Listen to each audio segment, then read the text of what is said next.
On today's episode of The Happy House, we're with our favorite family food expert, Alice Seufert, and we are making pot roast. This is not your grandma's pot roast. And then we're at Tonkadale Nursery learning how to build gardens under glass. It's a closed ecosystem that's kind of self-sustaining. They can take many different shapes. It can be anything from a glass bowl to a tall glass vase. You could use apothecary jars. Stay tuned for The Happy House.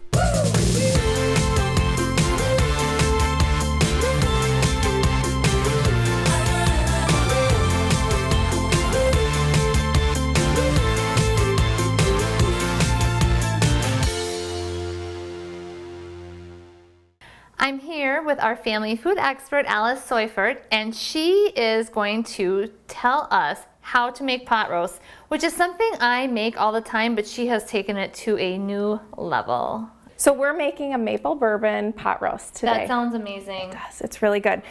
So first thing with pot roast, when you go to the store, what do you buy, right? That's actually...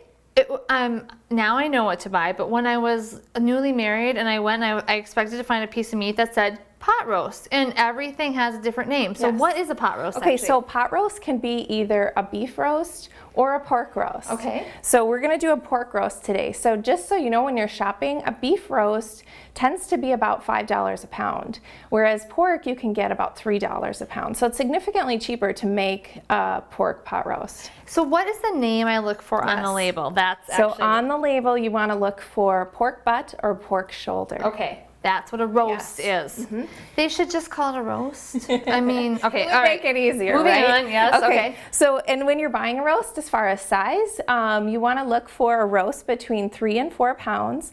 And that's important because you want it to fit in your crock pot, obviously, but then also we're going to do some browning of the meat and you want it to fit in your pan. So that's the perfect size to cook with. That's a great tip because I actually don't often know, and I get home and it's too big, or And the- I yeah. want to always, I have a family of 6, so I always want to buy something big enough to feed my whole family, but I don't know how much. Okay. Yeah, I tend to go more on the bigger side because I really love the leftovers, right? Okay, so let's get started. We're gonna make a rub for the pork roast. And what I like to do is I put my roast, I've let it sit out just for a little bit, maybe 20 minutes, and then we're gonna put it in a jelly roll, and that's gonna keep all of the seasonings in there so we can just keep rolling once we get the seasoning That's on. actually a really great tip because I make a mess when I season my pot roast. So we've just put this roast on this jelly roll pan, and it's going to contain all of this goodness onto the pan when we rub it and make it perfect. Okay. And what I'm gonna do is I'm just gonna take a paper towel and just get any moisture off, and that's gonna be important for browning so that we right. get a nice sear, a nice exterior to the Especially if roast. you've frozen this and taken it out of the freezer, there is going to be condensation down there. You want to let it dry. Yes. Okay. So as far as the rub, what we're gonna use today is we're gonna do cinnamon and coriander. okay. And you can just put that right in the bowl here. Perfect. And we'll do some brown sugar. How much brown sugar is that? I have a third of a cup in here. Okay. And then we're gonna do salt and pepper. Salt and pepper. I can see that. And Yep, just they're toss mixed. that right in Yep. there. And then what I just do is put it like this and mix it all up. And then I'm gonna just sprinkle it all on top here, and then we're just gonna rub it all in. This is, I can see how this pan actually is really helpful because so you can see how I it can- would be making a mess in my Yep, house so right you can now. just sit and scoop and rub, and then you can get all the sides.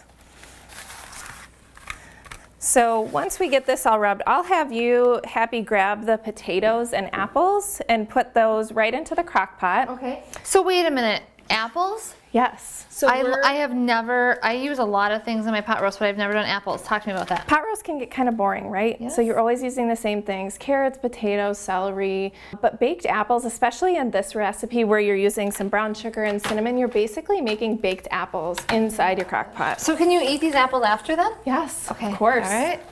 All right. So get those right in there. I'll keep getting this all rubbed in. Okay. And then we're gonna get ready to brown the meat. So we put this is another thing I've actually been doing wrong the entire time. You put the rub on before you browned it. I always brown my meat and then I rub it, but you are doing the rub before. I like to do the rub, especially because I always like to use a little sugar in my rub, and that just really nicely caramelizes the outside. You're gonna get some really good, rich, deep flavors when you do that. Perfect. Yeah, so All we're right. ready to do some browning. Let's get started. Oh my gosh. Okay, so are we taking this? Are you ready? Teach me how to use the tongs. Yeah. Nice. Okay, so we're gonna flip this over. I'll show you how we're really getting this exterior nice and crispy. Yep. And when I was talking to you about what size of roast you're looking for, so this is why it's important.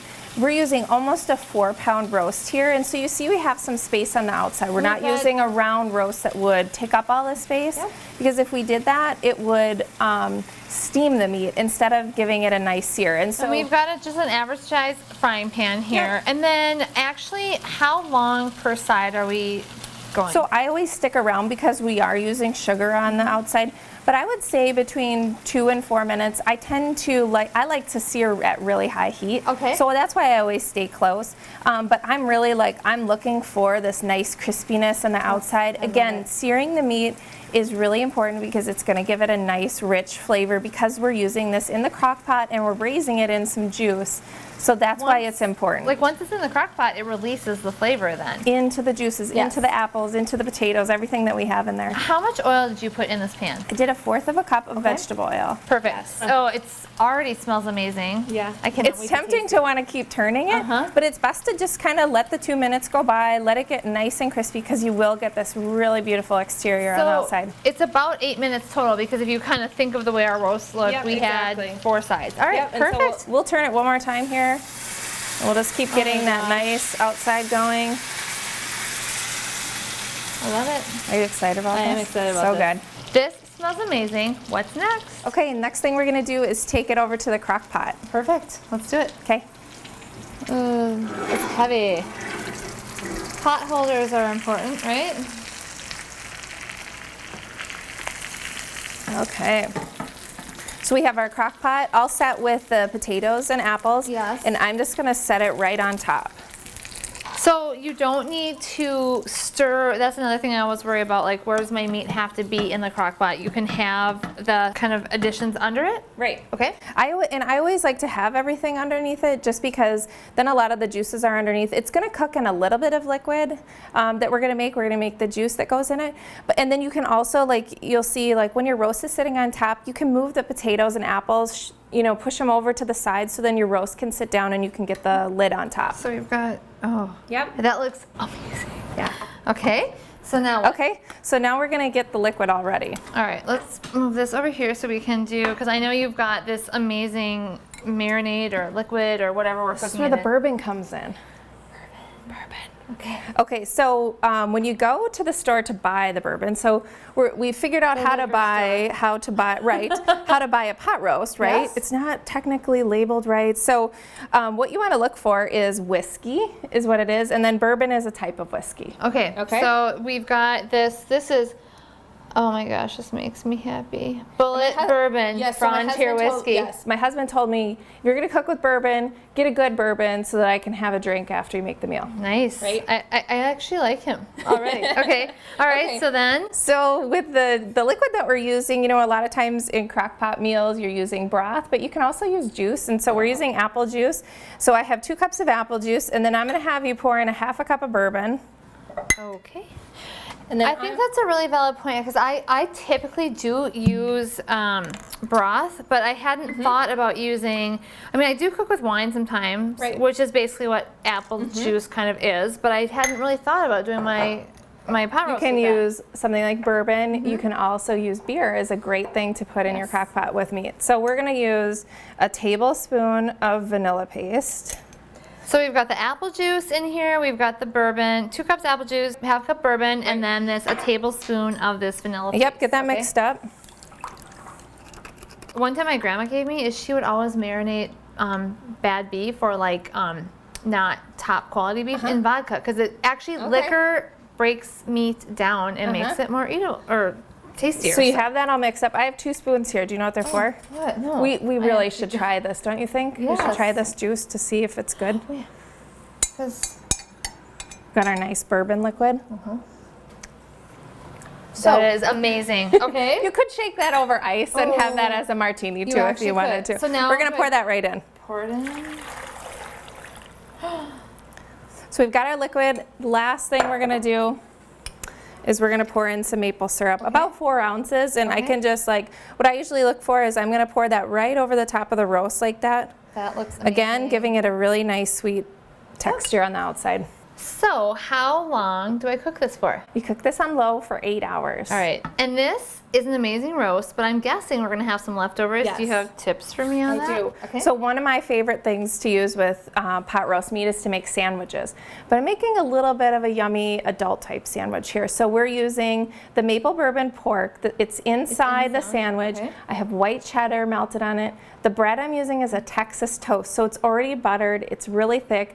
And then the au jus that's on the side is actually the juice from inside the roast that has the bourbon and the apple juice. This that you could smells dunk in. and looks amazing, and I also love the fact that you use Texas toast in the way I do because I love it. So can I taste these? Yes, please do. Oh my gosh. Here, I'll hold it.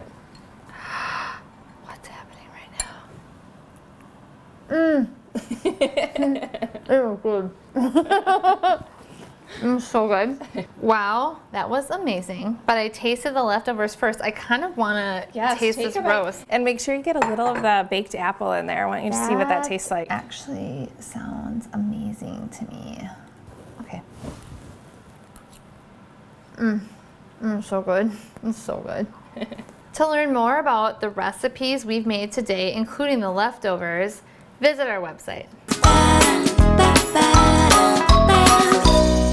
Ground coriander is often an overlooked spice in your cabinet. Great for Mexican cooking, and if you don't like cumin, you can use ground coriander. It also goes really great with apples and pork and anything in the fall. Coming up next, we're at Tonkadale Nursery learning how to build gardens under glass. You won't want to miss it.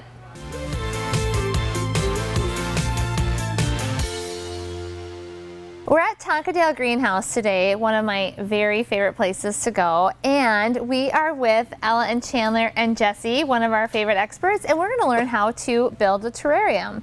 Jesse, are you going to help us do this fun kid project today? I think so. All right, let's get started. So first of all, talk to me about terrariums in general. They're a great, I know that they're great for indoors, but I actually don't know how to make one or the history of it. Tell me a little bit about where terrariums came from. You know, the definition of a terrarium is just a garden under glass. It's a closed ecosystem that's kind of self-sustaining. However, they can take many different shapes. It can be anything from a glass bowl to a tall glass vase. You could use apothecary jars.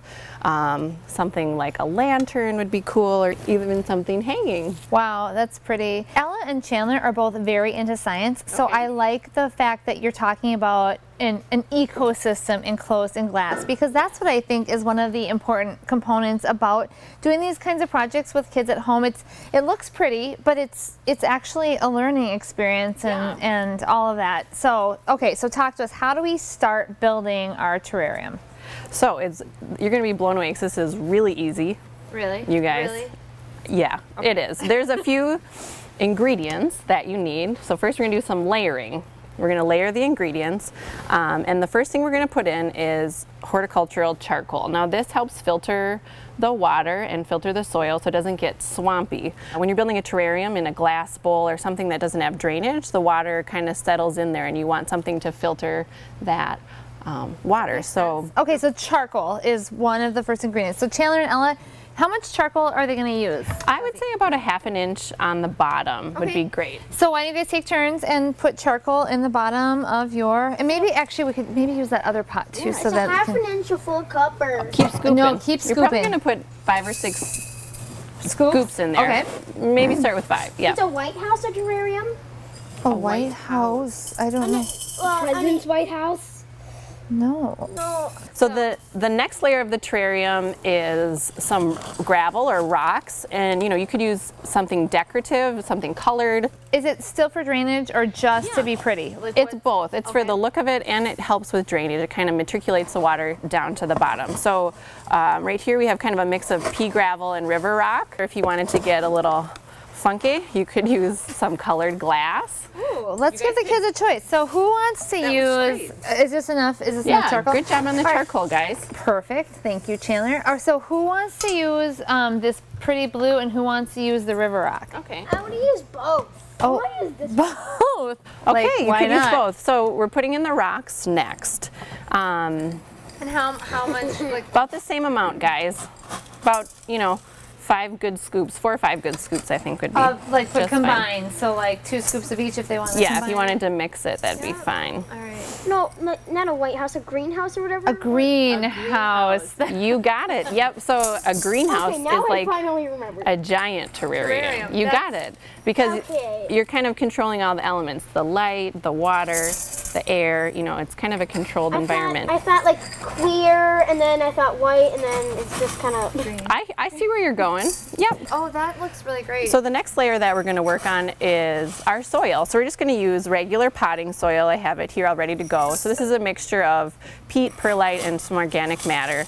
And then we'll select our plants. So the plants that you're going to be looking for are plants that like a lot of humidity, because like we said, this is an enclosed environment. It's going to be very wet. It almost like has its own rain cycle, and low light. So you want to match the plants to the environment that they're going to be in. I've selected a number of different plants over here. I just have to like look how pretty this is. Isn't that a really great cool. piece? How do I I know. mix these around? No, you can just. I think that looks really great, Chandler. Like, see the. Like I want it to be like all mixed around. Let's do our soil next. Let's do soil next. So next you guys are going to put like 4 or 5 good scoops. We're going to do about 2 to 3 inches of depth, okay? Chandler, why don't you go first? How many scoops would that be? 4 to 5, I think would be great. Put it in there. And don't worry about making a mess, you guys. When you're doing this at home, just clear the decks, do it outside, or Or put like a towel or something under it. yeah, a towel. It's like a mountain. Yeah, spread it around a little bit And so then it's you can put pretty it in. level. Yeah. Should we talk about the plants while they're Yes, filling let's their? talk about that. Do you want What to about grab the water? that? I don't want to get rid of the water. So here are Water. the plants you have selected for us, and they are so beautiful. Aren't they cute? So you're going to want to pick little plants for little containers. And a lot of these plants are meant to be little, but a lot of them can get big. So there's a lot of pruning and maintenance, pinching, trimming, etc. to keep This is things my favorite baby under carrots. control. Yeah. So this is kind of your quintessential terrarium plant. It's an English baby tears, and it comes in a lot of different colors. There's a green and a lime green, which is so nice. They're so soft Ooh, can I have it? and succulent. We have a little miniature coleus. So how do we put these like in? Well, do first- we put it in with the pot, or do we? Yeah, like, take it first out we're or- going to need a nice level playing field here. So get your soil level. Well, I want to keep that water there. We're going to see the layers through the glass, but we need something to plant So the can I put plants this in? See how this is this deep? Well, my hand's like too big to get in. You need this much soil to plant it in so that its roots are covered up. So let's do a few more scoops, okay? Ella, I think Ella needs a little bit more dirt as well.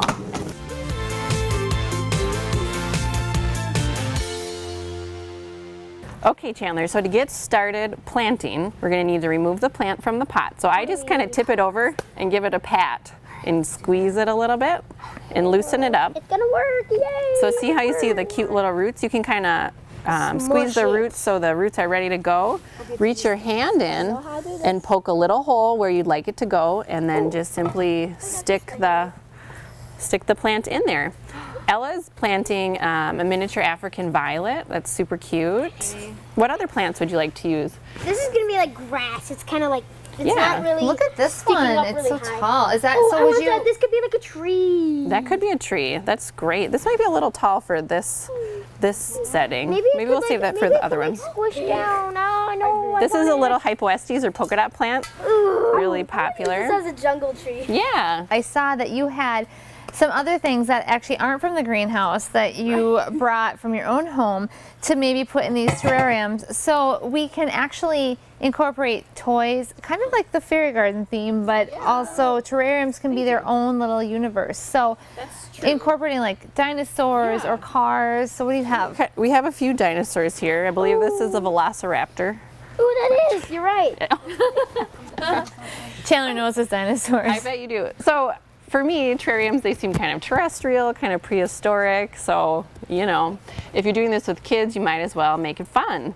You can always like stick the dinosaur in, and then, when Can I have it? you're having your dinner party on Friday night, you just take the dinosaur out. He's gonna be walking Don't between tell. the gardens. That's See? cool. He's a smart dinosaur. He's not stepping in the bed. What is this one? Myosaurus?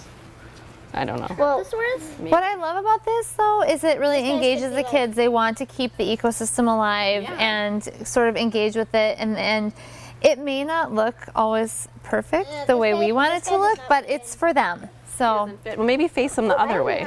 Yeah, Why so can't you he's just looking face him out. all right, anything else we need to know about finishing off our terrarium? So after you've finished planting your plants, you can kind of add some decorations or finishing type things. You want to maybe cover any soil that's not been planted. You can use sheet moss, and I just usually wet this down with a spray bottle so it's nice and pliable. You can kind of tear it apart and spread it out on top of the soil. You could put some sheet moss down. Maybe you have some rocks around at home and These collected. dinosaurs out. It's hard to work with them. You know, something to like give it some elevation or interest is really cool. I don't know. I always collect rocks on vacation, or you know, to make it special. But I think the most important parts are we need that charcoal to help the drainage because this glass container will not do that. And then the rocks. And then it's just soil and use your imagination. These look amazing, but I see this beautiful container, Jessie, and I actually want to make a terrarium for myself. Can you teach me how? Yeah. All right. Totally.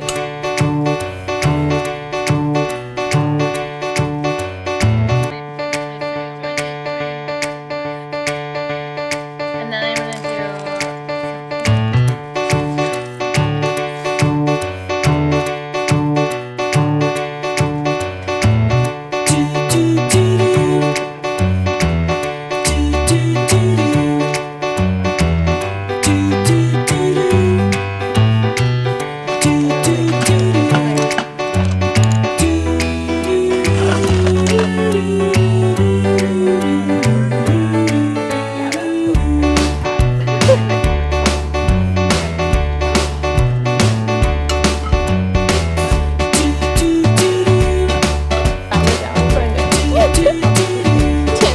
stomping, not kidding.